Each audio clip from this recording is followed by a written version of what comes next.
Okay, so in this video we're going to talk about stopping distance. Stopping distance relates to basically the distance required for any vehicle that is moving to stop. Okay, so let's say that we've got this lovely Ford F-150 truck here moving at 30 miles an hour, 30 miles per hour. In order for it to stop, it obviously needs to slow down, reduce its speed, and eventually reach a speed of 0 miles per hour. Okay, so the stopping distance is the distance, the minimum distance required, okay, for the vehicle to do this. So essentially the stopping distance is the minimum distance required for this vehicle to slow down from whatever speed it's travelling at to 0 miles per hour. Okay. And as we'll find out as we go through this little bit of work, the stopping distance is not the same for every speed. Stopping distance is affected by speed. The faster the object is travelling, the faster the vehicle is travelling, the bigger the stopping distance. And you need to know the stopping distance really. When you do your driving tests, when you do the driving theory aspect of the test, you will need to know stopping distances, or as we should say, the average or typical stopping distance for various speeds of vehicles. Every vehicle actually will have a slightly different stopping distance, but if you look in the highway code, you can find the stopping distances at various different speeds for the average vehicle. Right, so stopping distance. Stopping distance is the minimum distance that a car or a truck or anything will take to reduce its speed from whatever speed it's travelling at to 0. Why do I say the minimum distance? Well, the stopping distance is basically the best case scenario. If the driver is alert and the car brakes are working well, then this is the sort of distance it will take for the vehicle to stop. Right, so let's have a little look at this in a bit more detail then. So stopping distance, in order to stop, this car needs to slow down. So first of all, there are two parts to stopping distance.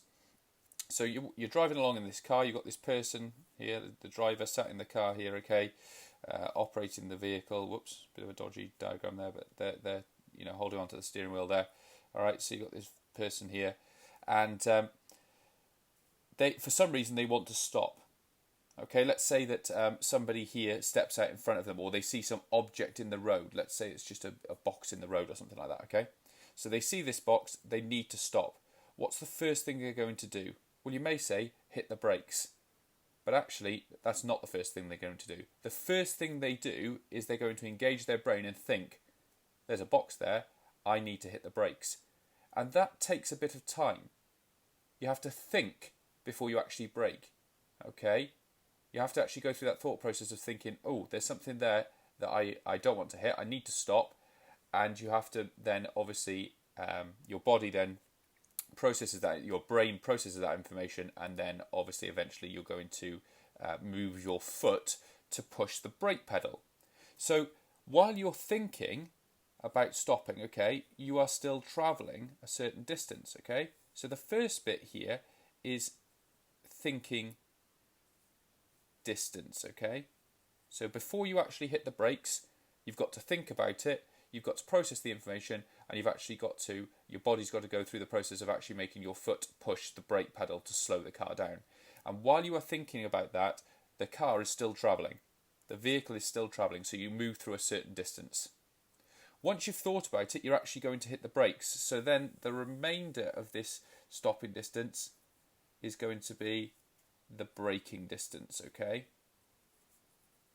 And if you see some object in which causes you to need to stop quickly, you're going to hit those brakes hard, you're going to press them hard, and you're going to slow down to 0 miles an hour. So the stopping distance is made up of two parts, thinking distance and braking distance, okay? And the sum of those two parts makes up the entire stopping distance. So we can say that stopping distance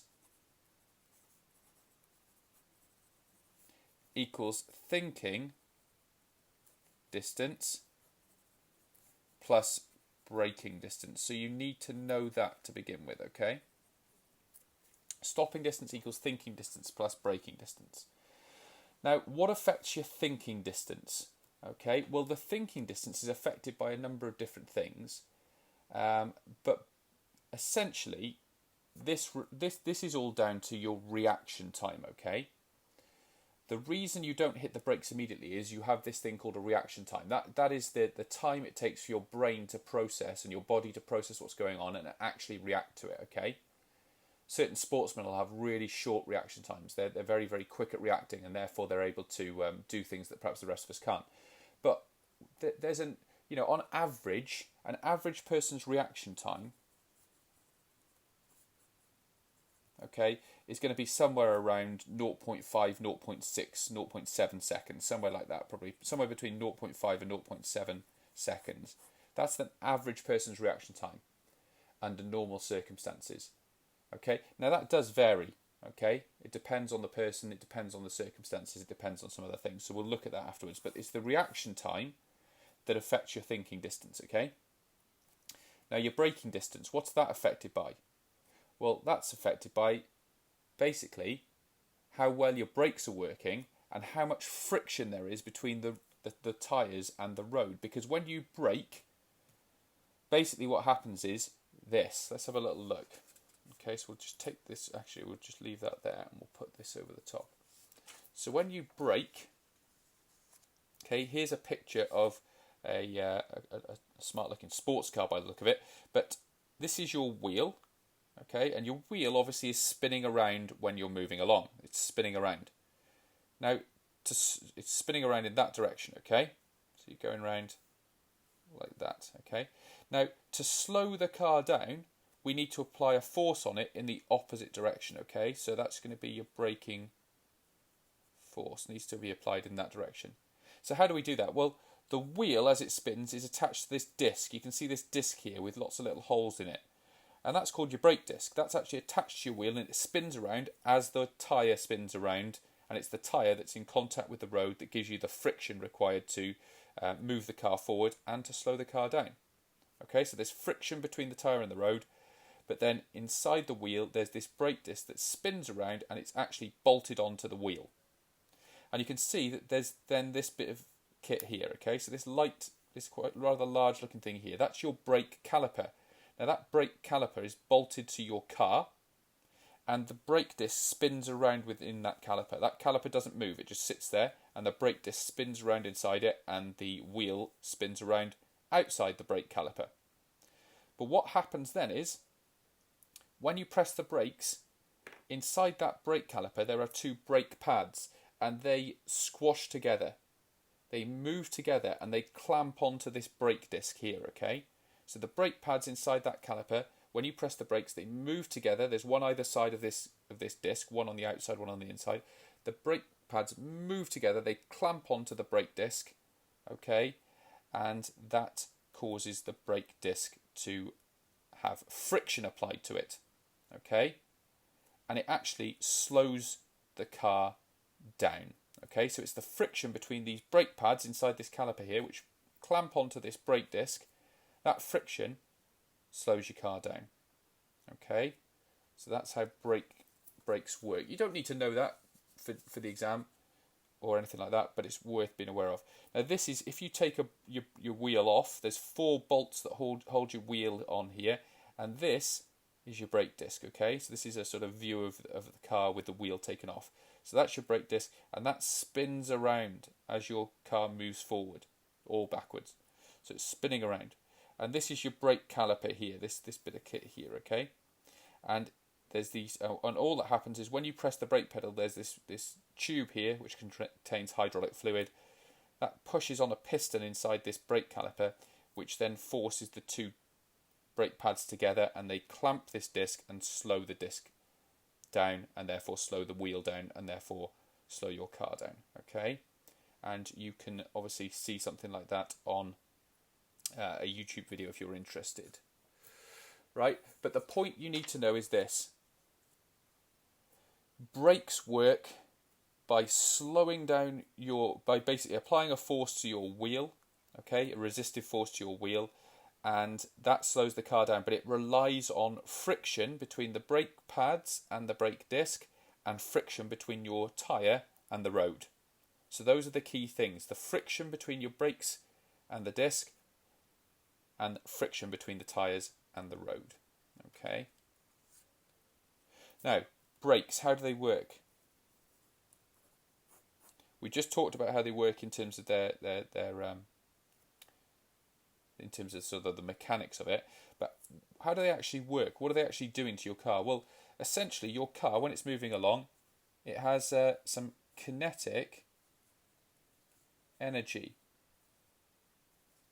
Okay, maybe I should move that down there. Kinetic energy. So your car has some kinetic energy when it's moving along, and once it slows down to zero, it's got no kinetic energy. Okay, because kinetic energy is possessed by objects that are moving. So your car starts off with a certain amount of kinetic energy, and then once it stops, it's got no kinetic energy. So the process of stopping is basically reducing the kinetic energy of the car. That's what we're doing when we stop. We're reducing the kinetic energy of the car. Now, if you may already know this, energy can't just disappear. It has to be turned from one form into another. So what your brakes actually do, by applying friction, they convert kinetic energy. Oops, can't write there. They convert kinetic energy into heat energy. So when you apply the brakes, okay, the caliper applies friction to these brake discs, okay, and that reduces the kinetic energy of your car, but that energy then is converted into heat. And if you watch a sports car, like a Porsche or something going around a racetrack, you'll often see when they come to the corner, these discs actually glow red hot because they're converting so much kinetic energy into heat. So brakes work by converting kinetic energy into heat energy by applying a force of friction. Okay, so in the process of stopping, we're reducing the kinetic energy of the car to zero, and that energy is being converted into heat energy in the brakes. Okay, so that's a basic overview of how braking distance and stopping distance works.